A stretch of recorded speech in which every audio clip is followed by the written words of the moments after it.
ঈদুল আজহার টানা ছুটিতে রাজধানী ছেড়ে গ্রামের বাড়িতে গেছেন লাখো মানুষ। স্বজনদের সঙ্গে ঈদের আনন্দ ভাগাভাগির পাশাপাশি কেউ আবার প্রকৃতির মাঝে খুঁজে নেবেন প্রশান্তি।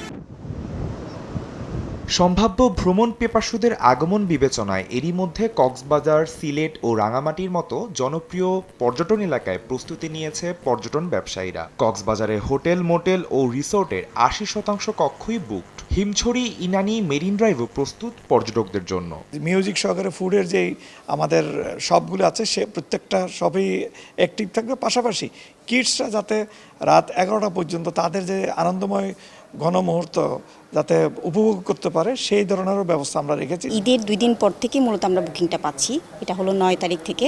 9, 10, 11 অলরেডি আমরা ফিল আপ করে ফেলেছি। তবে অ্যাভারেজে ধরতে গেলে আমাদের 80% পর্যন্ত বুকিং অলরেডি হয়ে গেছে। এ পর্যন্ত আমাদের যেগুলি 3 স্টার এবং 5 স্টার মানের হোটেল, এগুলোতে প্রায় 90 থেকে 100% রুম বুকিং হয়েছে এবং আমাদের মিডল ক্লাসের হোটেলগুলি এ পর্যন্ত 50 থেকে 60% রুম বুকিং হয়েছে।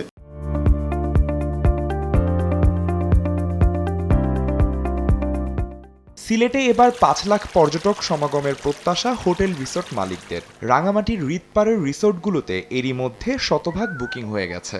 পর্যটকদের বরণে প্রস্তুত স্থানীয়রাও। পর্যটকদের বরণের জন্য আমরা অপেক্ষা করে আছি। গতানুগতিক ডিজাইনের চেয়ে একটু ব্যতিক্রম ডিজাইন রাখার চেষ্টা করতেছি এবার, যাতে সবাই আকৃষ্ট হয়। আশা করি এবার অনেকটা ব্যবসাটা ভালো হবে আর কি আমাদের। 3 জেলার প্রতিটি গন্তব্যে নিরাপত্তা নিশ্চিত করতে কাজ করছে ট্যুরিস্ট পুলিশ। কক্সবাজারের সমুদ্রস্থানে সতর্ক রয়েছে লাইফগার্ড দল। সিলেট ও রাঙামাটিতেও পর্যটকদের নিরাপত্তায় নেওয়া হয়েছে বাড়তি ব্যবস্থা।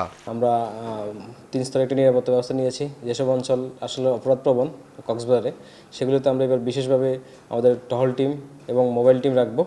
এছাড়া সাদা পোশাকে পুলিশ থাকবে, আমাদের ফুড পেট্রোলিং থাকবে। ঈদের ছুটিতে পর্যটন কেন্দ্রগুলোর প্রস্তুতি এবার উৎসবে নতুন মাত্রা যোগ করবে, এমনটাই প্রত্যাশা সংশ্লিষ্টদের। আদনান তুর্য, সময় সংবাদ, ঢাকা।